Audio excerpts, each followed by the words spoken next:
Hello students, I am Swati Deshmukh. आज generation and transmission distribution subject में हम एक नया टॉपिक स्टार्ट कर रहे हैं, मीडियम ट्रांसमिशन लाइन। हम क्या पढ़ेंगे? Medium transmission line. इससे पहले हमने क्या पढ़ा है? Classification of transmission line. आपने देखा था कि तीन टाइप के ट्रांसमिशन लाइन होते हैं, short transmission line, medium transmission line and long transmission line. तो आज हम डिटेल में स्टडी करेंगे मीडियम ट्रांसमिशन लाइन के बारे में। क्लियर? तो मीडियम ट्रांसमिशन लाइन हम किसे बोलेंगे? जिस ट्रांसमिशन लाइन का length 80 kilometre to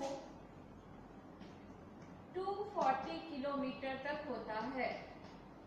medium transmission line किसको बोलते हैं? जिस ट्रांसमिशन लाइन का लेंथ 80 किलोमीटर टू 240 किलोमीटर के बीच में रहता है, उसे हम क्या बोलते हैं?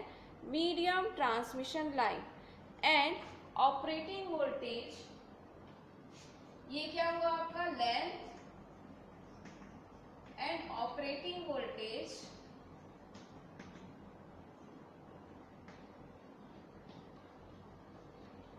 Is between 20 kilovolt to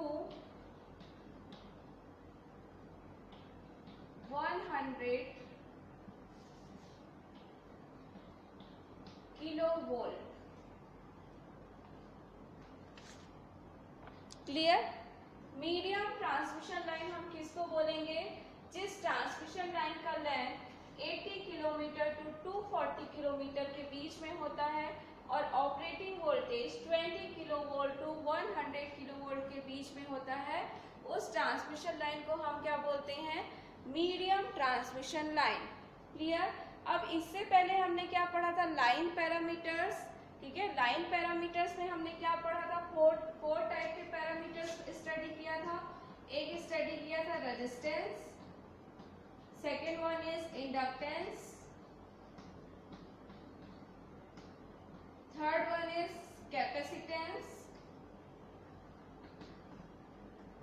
and fourth one is conductance.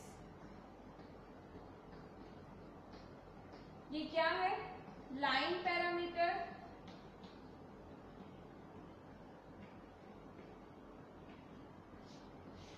इससे पहले हमने क्या स्टडी किया था? Line parameters. लाइन में जो भी ट्रांसमिशन लाइन है उनमें आपको 4 पैरामीटर्स प्रेजेंट रहते हैं, resistance, inductance, capacitance and conductance. Clear? तो मीडियम ट्रांसमिशन लाइन में क्या होता है? सिर्फ ये 3 पैरामीटर प्रेजेंट होते हैं। कौन कौन से parameter? Resistance, inductance, capacitance. Medium transmission line में क्या होगा? सिर्फ ये 3 जो पैरामीटर्स है उन्हीं का ही इफेक्ट हमें देखने को मिलता है, और जो लास्ट पैरामीटर है कंडक्टेंस, उसका इफेक्ट हमें लॉन्ग ट्रांसमिशन लाइन में देखने को मिलता है। क्लियर? तो अब जब हम मीडियम ट्रांसमिशन लाइन स्टडी करेंगे तो हमें सिर्फ ये 3 इफेक्ट देखने के लिए मिलेगा, resistance, inductance, capacitance. Clear? R, L and C। ये जो इंडक्टेंस है उसे हम लाइन में कैसे रिप्रेजेंट करते हैं? रिएक्टेंस के फॉर्म में। तो यहाँ पे हम किससे रिप्रेजेंट करेंगे? इसे रिएक्टेंस के फॉर्म में, डेट इज X के फॉर्म में रिप्रेजेंट करेंगे। क्लियर? अब देखिए, मीडियम ट्रांसमिशन लाइन का आपको 2 कॉन्फ़िगरेशन स्टडी करना है। मीडियम ट्रांसमिशन लाइन का 2 कॉन्फ़िगरेशन होते हैं।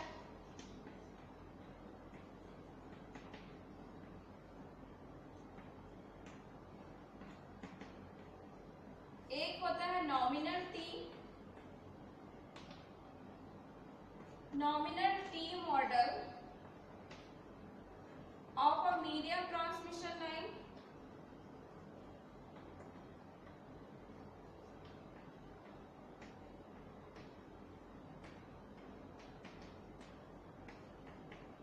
and second one is nominal pi model of a medium transmission line। यहाँ पे आपको मीडियम ट्रांसमिशन लाइन का 2 कॉन्फ़िगरेशन स्टडी करना है। एक होता है nominal T model and second one is nominal pi model. Clear. तो चलिए वन बाय वन हम स्टडी करते हैं कि क्या होता है nominal T model and nominal pi model. ये जो हम नेम किए हैं ना, nominal T model and nominal pi model, ये किस बेसिस पे किए हैं? Arrangement of resistance, inductance and capacitance. ये तीन पैरामीटर जो मीडियम ट्रांसमिशन लाइन में प्रेजेंट है, उनके अरेंजमेंट के अकॉर्डिंग हमने मीडियम ट्रांसमिशन लाइन का दो कॉन्फ़िगरेशन बनाया है, nominal T model and nominal pi model. ये किसके ऊपर बेस्ड है ये दोनों मॉडल? ये जो तीन पैरामीटर्स हैं उनके अरेंजमेंट के ऊपर बेस्ड है। तो चलिए हम पहले स्टडी करते हैं nominal T model of a medium transmission line.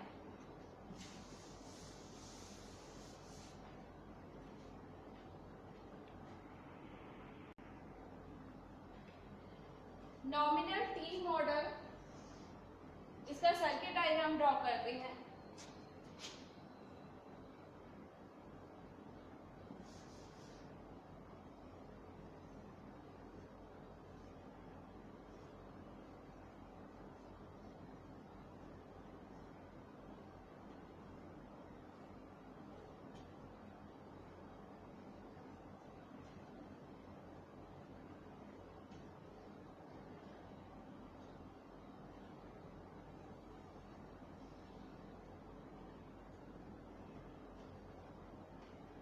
ये क्या है आपका sending end voltage, sending end side जहां से हम सप्लाई करते हैं पावर को, वो क्या कहलाता है आपका सेंडिंग एंड साइड। और लोड साइड क्या कहलाता है आपका रिसीविंग एंड साइड। ये क्या है आपका लोड साइड, क्या कहलाएगा आपका रिसीविंग एंड साइड। यहाँ पे हमने एक कैपेसिटर लगाया है, ये आपका रेजिस्टेंस है, ये इंडक्टिव रिएक्टेंस है, अगेन ये रेजिस्टेंस एंड ये आपका रिएक्टेंस। क्लियर। अब देखिए ये आपका क्या है sending end side,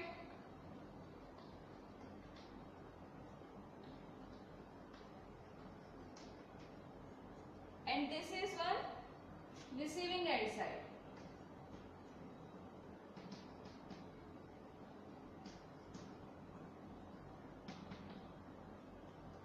suppose sending end side हम जो वोल्टेज ट्रांसफर कर रहे हैं वो उससे हम Vs से रिप्रेजेंट कर रहे हैं, तो Vs क्या कहलाएगा आपका सेंडिंग एंड वोल्टेज। हम सेंडिंग एंड साइड से क्या कर रहे हैं वोल्टेज को ट्रांसफर कर रहे हैं, तो Vs क्या कहलाएगा सेंडिंग एंड साइड है तो Vs क्या कहलाएगा सेंडिंग एंड वोल्टेज। ये क्या है आपका sending end voltage Vs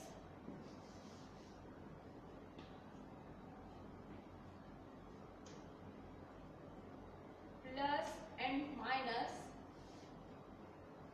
load side जो हमें वोल्टेज मिल रहा है वो क्या कहलाएगा receiving end voltage, that is VR। इसे हम किससे रिप्रेजेंट कर रहे हैं VR से रिप्रेजेंट कर रहे हैं। क्लियर।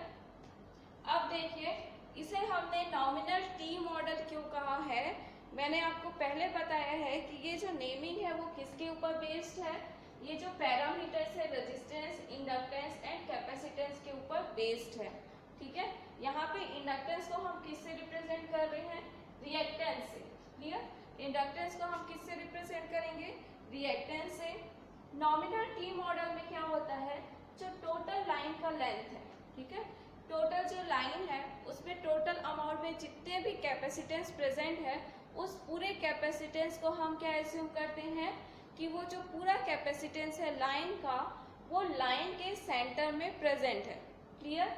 यहाँ पे हम क्या एज्यूम करते हैं कि मीडियम ट्रांसमिशन लाइन के नॉमिनल टी मॉडल में टोटल लाइन का जो कैपेसिटेंस है, टोटल लाइन की जो कैपेसिटेंस है उसे हम लाइन के सेंटर में एज्यूम करते हैं, और लाइन का जो रेजिस्टेंस है टोटल रेजिस्टेंस एंड रिएक्टेंस उसे हम दो पार्ट में डिवाइड कर रहे हैं।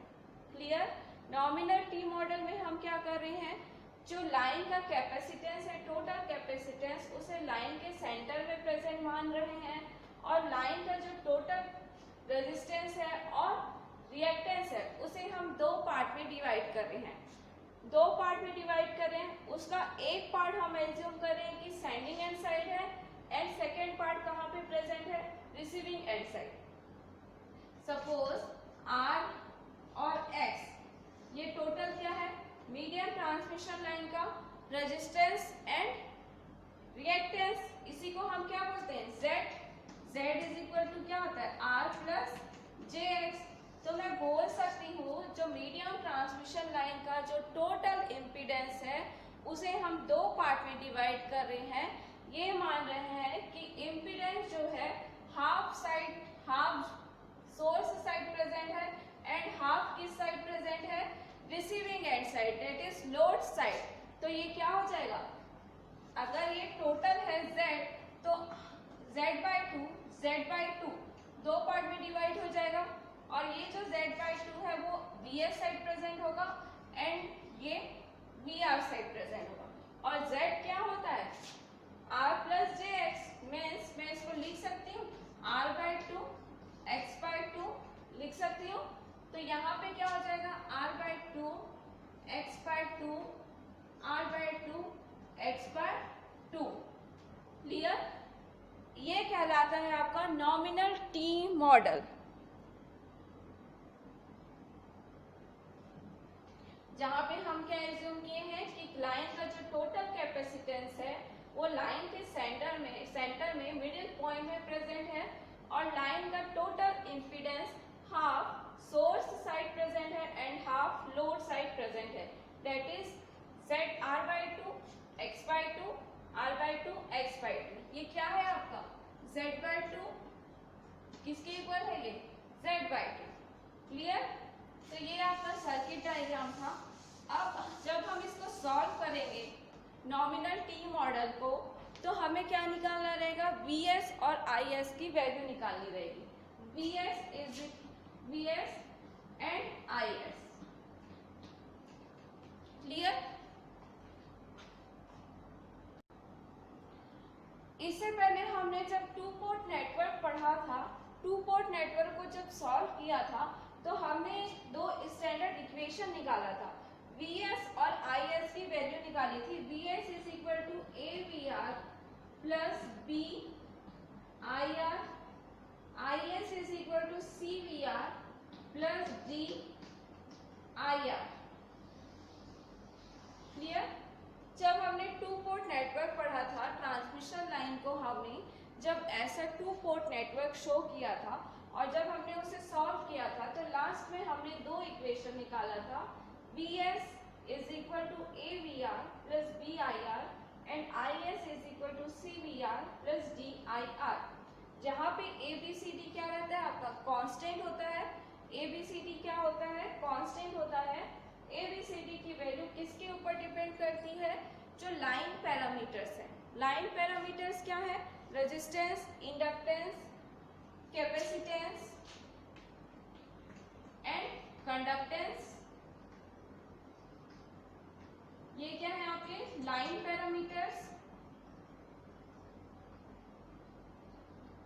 तो जो ABCD की वैल्यू है, ABCD क्या है, लाइन कांस्टेंट्स है, इसे हम क्या बोलते हैं, लाइन कांस्टेंट है।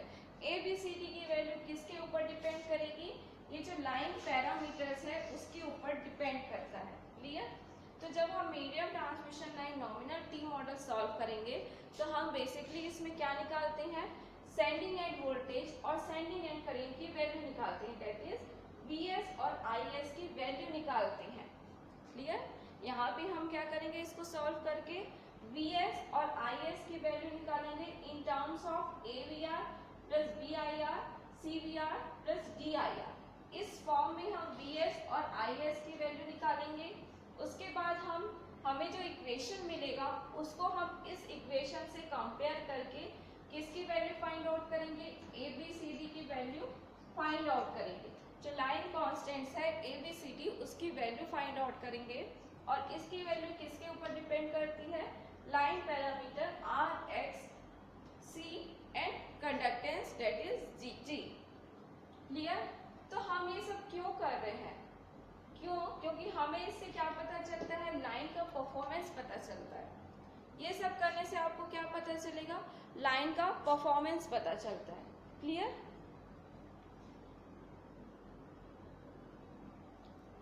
तो चलिए अब हम इसे सॉल्व करते हैं। ये इक्वेशन याद रखिएगा, सबसे इंपॉर्टेंट है।